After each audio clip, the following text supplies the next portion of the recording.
Hello and welcome to One on One. I'm Vernon Ramsey, and we have a special treat for you today. A while back I had Jerry Bessa on the program, historian, and he had mentioned that the person he sees as very likely to be his successor in covering the history of Trinidad and Tobago was a gentleman, Angelo Bissessarsingh. And I happen to have him on today after much negotiating on Facebook.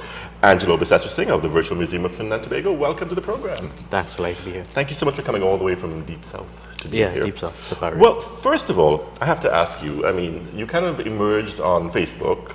I guess that was your world debut in terms of the areas of your interest. Where did your interest in history come from, and how did the Virtual Museum of Trinidad and Tobago start? Well, starting with the Virtual Museum, I had a large photograph collection of Trinidad and Tobago, and I had documentation to support it.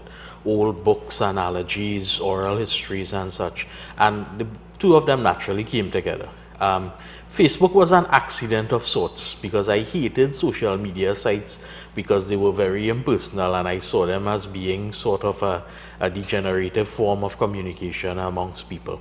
But Facebook allowed people to upload unlimited photographs and also the text. But moreover, it allowed users live interaction with the source of the information, which was very important to me because the threads that follow the postings are as interesting as the photographs and information.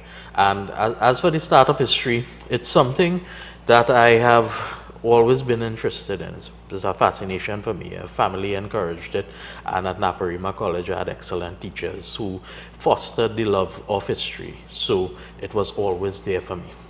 And I know Facebook is a wonderful thing, as you mentioned, because of the interaction that's possible and the fact that you can have uploads. I'm taking it, being someone who values history, that you're also downloading those images as they're uploaded so that they aren't lost forever in Facebook's archive. Yeah, everything is backed up and everything is stored in several storage media, from DVDs to external hard drives, because I have had crashes already that might have precipitated suicides in some cases. But because of backup, you're safe now Yes. in terms of that. Have you been surprised by the reaction to people, and in terms of people liking your page? It's been quite a number of people. I have been overwhelmed by the response, Vernon, because personally, after the page got up and running, there were thousands of hits within the first couple of days. I posted maybe about a dozen photographs and some very wishy-washy stories, which have since been extended in depth. Right. And the overwhelming response I got told me that this was a project worth doing. We now have about 10 to 12,000 regular members, and then we have people who are associates of the page, and every time I see a posting come up, there are hundreds of hits within the first minute, and there are people who are reading, there are people who are giving feedback, and there are people who are sharing. And sharing is really one of the best things about Facebook, isn't it? The fact that you're able to expand the network of people who might find things interesting. Yeah. Because the thing with history is you may post something that may not be of general interest, but it clicks into somebody's memory of something or something that they're fascinated by. And all of a sudden you add a person to the fans of the page because they suddenly realize that history is fascinating. Exactly, because I have had stories to share with that Facebook page. I have had people contacting me from across the world. I recently got into contact with someone whose ancestor was a governor general in Trinidad during the colonial period. And the established users of the page realize that they too have a role to play because they have memories, they have photographs, they have stories to tell, and they share with other users. So I think aside from being a ball that I originally ran out onto the field with, people are now taking that lead and they are doing things that are contributing to the whole amalgam of historic preservation in Trinidad. One of the things I find most interesting about what drew me to the Virtual Museum of Trinidad and Tobago page was the fact that you will post, usually it's a form of a picture of something that's of interest historically in Trinidad and Tobago. Then you'll post some fascinating background to that picture, the history of the place, some of the interesting stories that may have happened. And that's great because that's a historian in you. And then Angelo comes out in the comments because you will post anecdotal stories, you'll post amusing things that you've heard. You have to sort of balance the two, don't you? Yeah, because I'll tell you this much, Vernon, even for me at times it becomes boring and crusty. You know, there's only so much repetition of dates and places that you can do before you lose interest. But I think that history is a living subject because there is a relativity between what was and what is to come. And if you can add a little humanity and a little humor to it at times, I think that is where people will get interested and people will join. And they also seem to have a perspective on history and themselves and society at large that they're willing to share. And I am always willing to listen and talk about it. And I find it really most amusing the fact that you'll switch to the vernacular in the comments, whereas you keep it very sort of on the up and up proper English in the actual original post. Yes, very few of us speak the Queen's English, you know. We have English as a primary language in our schools, but I dare you to go out in the street and find somebody who speaks it on an everyday basis. So I tell my users that writing in dialect and vernacular is an art, and it is something that we have not yet explored except in a few literary skeps, you know. Samuel Selvon explored it in some of his novels, and then new writers are realizing that you can communicate in English dialect and patois, and there's a whole patois movement, you know. So in using the vernacular for the commentary, I think that is where a bit of the realism comes out, and that there is that metaphysical contact happening between the user and myself. And I guess one of the reasons that you post in the Queen's English, if you will, in the original post is that your page is now international. Facebook is international, and therefore you will have an audience who mightn't understand Exactly. where you does be, for example. Yes, yes. If you put it in the original Yes. post. So you leave it at that, and then people can either write in English or write in vernacular in the comments. And you mentioned that there is an international response to the work you've been doing. Oh yeah, significant number of the users of the page and the members are the diaspora. They are Trinis in exile, Trinis living abroad. But there are persons who have no contact with Trinidad, you know. They've never even been here. And of that, a small percentage did not even know where Trinidad and Tobago lies in terms of the geography of the world. So where would their interest come from? Is it that, you know, they were the second son rather than the third son of some count somewhere in France? The photographs. Just the photographs? Yeah, they see sepia and black and white photographs, they read the stories, and then they snowball their interests from there. I have had people communicate with me from the exploration and research bases in Antarctica, which was... You're kidding? Yeah. One of these days, astronaut will probably communicate on Facebook, and then that will be... Although Antarctica are probably even closer than Yes, that, yes. in terms of being the most remote imaginable place on the planet. So in terms of how you see the virtual museum developing, I know you mentioned sometimes it gets a little dreary, posting. There must be some other plan of maybe making it into more of a material thing as opposed to a virtual museum of Trinidad and Tobago. Well, the thing is that I am exploring ways of reaching out from the virtual museum platform. I visit schools, I work with NGOs, I try as hard as possible to make sure that what is there on Facebook actually has a relationship with the everyday lives of Trinidadians and Trinbagonians. I am trying as hard as possible to get it into a wider format where there can be a physical manifestation of the virtual museum project, but that has been an uphill battle. I mean, everything you're doing, you fund yourself. All the research you're doing is funded for yourself. It's just your own interest, isn't it? Exactly, and it's not for want of trying, you know. I mean, we have 2 ministries now devoted to arts and multiculturalism and whatever. And I'll tell you this much. I have open dialogue. I have not gotten responses. The funding is not there. Nobody seems to be showing an interest in it. Despite the fact that you've got 10 to 12,000 likes already on the page. Well, regular followers even. Exactly. Do you think that's because, and this is something I was going to ask you next in any case, we have in this country a large percentage of the population who views Trinidad and Tobago's history as starting effectively in the 1950s. Right. Everything before that is viewed through the prism of slavery and colonialism and therefore is bad and not to be acknowledged, and we're supposed to be moving on from that. Is that something that you have to face? It's not something Bajans apparently worry about too much, or Jamaicans, but certainly here, we're obsessed with it. We were a product of doctor politics, you know, because our political maturity has not yet come. We are still mired in tribal politics, and we are still mired in the archaic models that our politicians and early non-colonial leaders laid out for us in the 1950s and 60s. And what they basically taught us was, independence and republicanism good, colonialism bad. There was Right. no gray line between the two. It was a hard separation. So that we never saw the need to preserve anything from our colonial heritage, from our buildings, the cemeteries, to even books. One of the disconcerting experiences I had was walking into a state agency where I was told there was a repository of early photographs of Trinidad, and speaking to a clerk, and the clerk response was like, yeah, we had, but we threw them out last week. What? Yeah, and that is one stark example I can tell you about, and I'm sort of ashamed to say it now, the University of the West Indies, coming down the stairs in one of its buildings, and below the steps is a box of rubbish to be thrown out. And in this box, there are documents related to the founding of the university, and there were documents related to the history of banking in Trinidad and early financial transactions from the 1940s and 50s. I asked the caretaker if I could take away some of it. He said, well, yeah, go right ahead.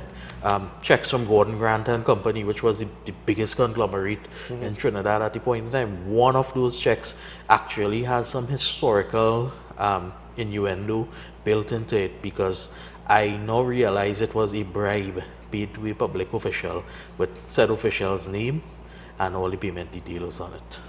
It was being thrown out by the university.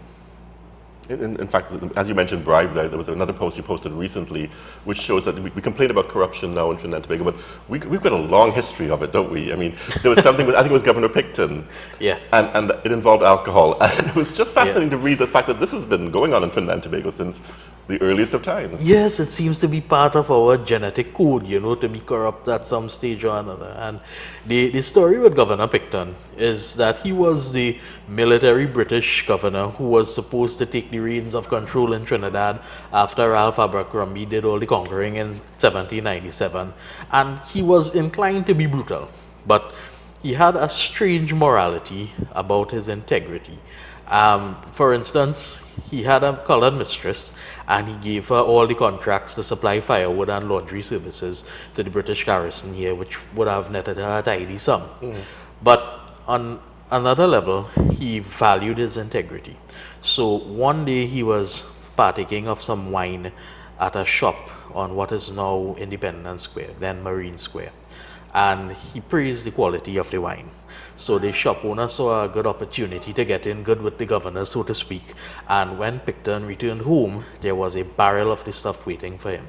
He returned it with a note that said, "When my king cannot supply me with wine, I shall drink water." And I guess that would be the earlier version of sending a case of Johnny Walker Blue to an official, I suppose. Exactly, the spirit of it, But that brings up an interesting point as well. I mean, in terms of history is not what a lot of people think it is. I mean, history is events and even creating events, because things are connected, depending if you see them connected, through the eyes of the beholder. Whether it's the conqueror, the conquered, whether it's people years after, whether it's people at the time. So history really is not a set in stone thing, isn't it? And that's something that you, I know, are very conscious of when you write, because you don't say, well, now we know that slavery is bad, and therefore when we look at this incident then, we're going to paint that with that brush.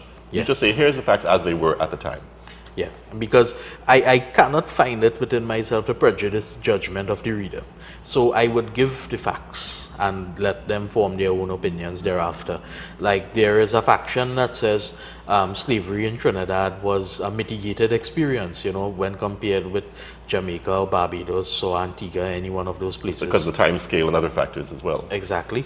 But then again, and this is my personal view, slavery is bad in any form and fashion, regardless of how mitigated it seems to be in the history books, right? It was a blot on the face of the record of our humanity. And so there's a constant back and forth of opinionating on the issues and opinionating on the facts. And then I get the armchair researchers coming through every so often and contesting the facts. You get the how dare you kind of posts on comments on your posts. Yeah. I posted on a very touchy issue a long time ago, and it was about the Forest Park estate in near Tacuva there, if you know where it is. Of course. Yeah. Right. the Forest Park estate was paying its indentured laborers in rum. So you can see the longer term issues involved there, where there would be dependence, bankruptcy, drunkenness, violence. It's never a good idea. And the owner's descendants telephoned me and basically, took me to task. Said, well, if they weren't drinking, we wouldn't pay them in rum. That was the response. And I get that all the time. Well, how do you respond to something like that if somebody criticizes the fact that you're reporting a fact? I said, well, this is fact. And if you could change the facts, you're very much welcome to. But as long as it was true, I would keep reporting on it. And of course, then they hung up the phone on me.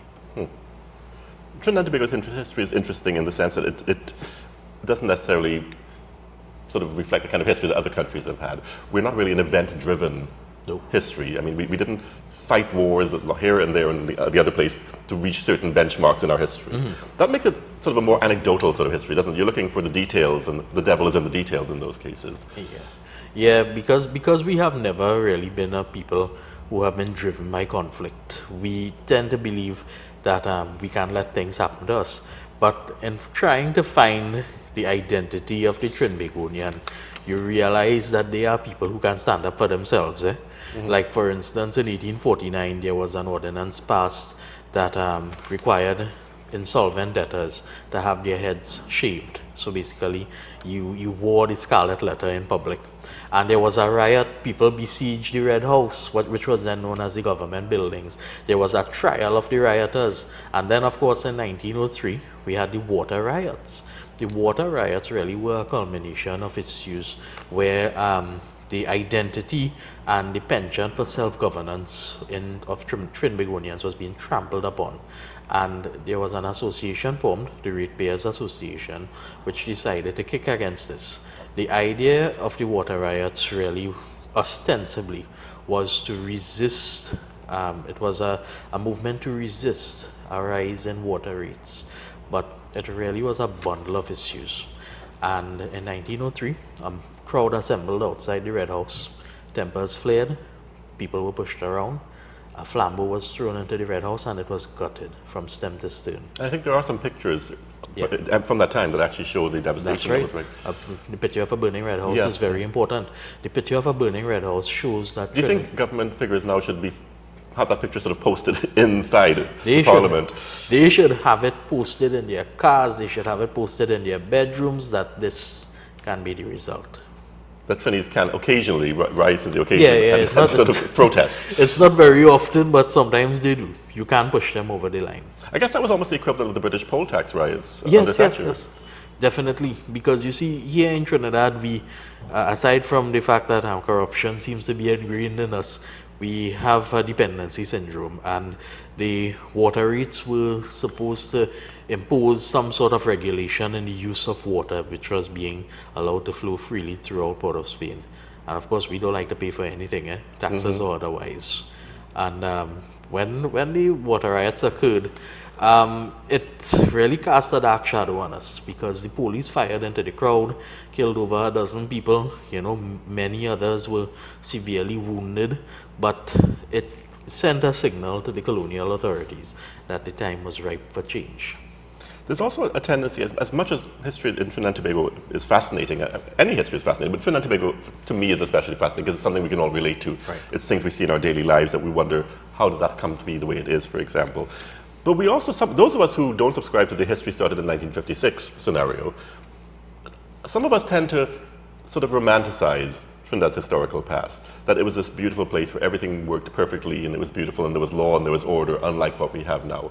And of course, for years, those of us of a certain age would remember our parents saying, things were better under colonialism, kind of thing. I was going through Harper's, the monthly magazine's archive, and they go back a long way to the 1800s. And they had an article about somebody visiting Trinidad in Port of Spain and saying it was the ugliest place they had ever seen in their lives. It was just a ramshackle town, and they just thought it was disgusting. So that kind of blows any romantic notions we may have from the early 1800s about how we looked. I think the reason we developed the notion that it was a more peaceful time is that there was no media basically. The Trinidad Guardian only came into existence in 1917, and then the Port of Spain Gazette was little more than an organ for the planters, right? So they didn't report on anything much other than the price of saltfish or how much white lead or whatever was being imported into the country. But there were instances in the countryside where bloodshed was happening on a daily basis, probably even more so than now. I have oral history recorded where in immediate pre-war days, we're talking about 1930s, late 1930s, early 1940s, there was a Bajon sort of guy in St. Helena who went around chopping up people randomly and killing them and burying them in a cemetery that was then an open field and is now the site of the jet port at Piaco International. So there are dead bodies under the jet port, you know. Many people ignore that fact. Wife murders were extremely common at the point in time. And that's why I say there's no ethnic paradigm to crime in Trinidad, because if there seems to be a bias now, the bias was shifted in the other direction 100 years ago. The wife murders happened because there was a very imbalanced ratio between men and women among the Indo-Trinidadians, the Indian indentured laborers, and the women were seen as possessions. And being possessions, they could be treated as such. In fact, there was infidelity or perceptions of infidelity sometimes that ended with a cutlass blow and a severed head. There was one case where, and it's in the Hansard of that particular case, where the murderer went in front of the judge and said to him, "Sahib, that is my wife, why I can't kill her?" That is the dark part of our history that we forget. So it's not all bring back the old time days and you have Nappy Myers singing and you hear string music and you know possibly violins, who knows. Exactly. It wasn't honeysuckle, right? There were incidents in our history and not necessarily the ones that we know of from our history books that cast a dark light on us. And as you mentioned, some of this is oral history that you managed to sort of gather, which has been lost. I mean, we don't really pay much attention. There's a kind of a recent move to record our oral history, but a lot of it's been lost forever. Yeah. How do you handle it, Angelo? Because I mean, you obviously must be somebody who thinks creatively from time to time. You've got all these fascinating little stories that you learn from all corners of the country. Each of them you could spend a career writing about, or at least a decade writing about and going into. How do you say, okay, I've got that, let's move on to the next thing, without wanting to find out more and more and more about each individual amusing and interesting story? Well, I'll tell you this about oral histories, Vernon. Sometimes you have to separate the wheat from the chaff, right? There's a lot of hyperbole in oral histories. Of course, and then people have skewed recollections. It happens with age. I had one person who obviously remembered in fine detail coming to Trinidad aboard a slave ship with shackles, which would have effectively made her over 200 years old at the point in time, right? So you have to be very, very careful when you're recording history. I remember working on a book with UTT, and the oral histories we recorded were important because everyone told us story. But then I pioneered, at least in my own virtual museum project, something similar in a almost identical environment. And all the memories were the same. Get married, drink rum, have children, die. There was no variation. There was no way to stimulate a recollection with recording. Is that because we tend to inherit memories from those around us and there becomes a collective memory that we feel we have to fit into, and therefore that becomes our reality? Yeah. I think that sometimes reality becomes distorted. I know people who will tell you, boy, well, long time you could have taken $10 in the shop and you could have get this, that, and the other. Feed your family for a month. Yeah. Right. But to get that $10 in those days, that was a month's salary. The month's salary for a menial worker in Port of Spain in the 1920s was $4, right? So saying that you could get $10 worth of purchasing power in the shop then, that $10 was like $1,000 today. So sometimes memories get a little cobwebby and you have to clean them off, and as a historian you have to sift through to make sure that you get fact. Because I know there is one gentleman I spoke to who distinctly remembers Adolf Hitler coming to Trinidad. And don't we all remember that at some point? Oh, of course, yeah. You know, there was one gentleman who told me that German submarines were coming ashore in Citrus. And of course I was ready to laugh until he produced a rusty Nazi cigarette lighter. Although there is actually an interesting sort of World War II history of Nazi sort of involvement in the naval battles in and around Trinidad. I think, was it you that told me that, or maybe it was Jerry Wessel that said that a huge percentage of the battles, the naval battles that were fought in World War II, were fought in the waters Yes. in and around the Southern Caribbean. Exactly. The Bocas Grande was a graveyard, right? U-boats were fighting destroyers and aircraft. Every so often, people who lived around Piarco would hear sirens going off and they would see the planes being scrambled on the tarmac and taken to the air. And they always thought that those were exercises. Those were not exercises. The planes were being called to support a dogfight that was happening in the Bocas, and that was happening almost every day. But Trinidadians are very insulated from world affairs. Pointe-à-Pitre was a target for the Germans because if they had crippled Pointe-à-Pitre, that would have cut off almost 80% of the fuel supplies to the Allies in Europe. That was fueling the war. I should mention that you've agreed to do 2 interviews because I had to work so hard to get you here in the first place. So we're going to do another one. We're out of time on this one, but I think when we continue with the second part, we're going to talk about the built environment, our respect or lack of respect for our built heritage, and also about something I know is near and dear to your heart, which is the fact that history needs to stop being so Port of Spain centric. Definitely. Which is the fact that all the history in Trinidad and Tobago did not start and end in and around Port of Spain. So, Angelo, we're going to end this part here and continue with part 2 very shortly. Thank you so much for being here. You're welcome. Pleasure having you. You've been watching One on One. Join us again tomorrow for part 2 of my interview with Angelo Bissessarsingh. Stay tuned.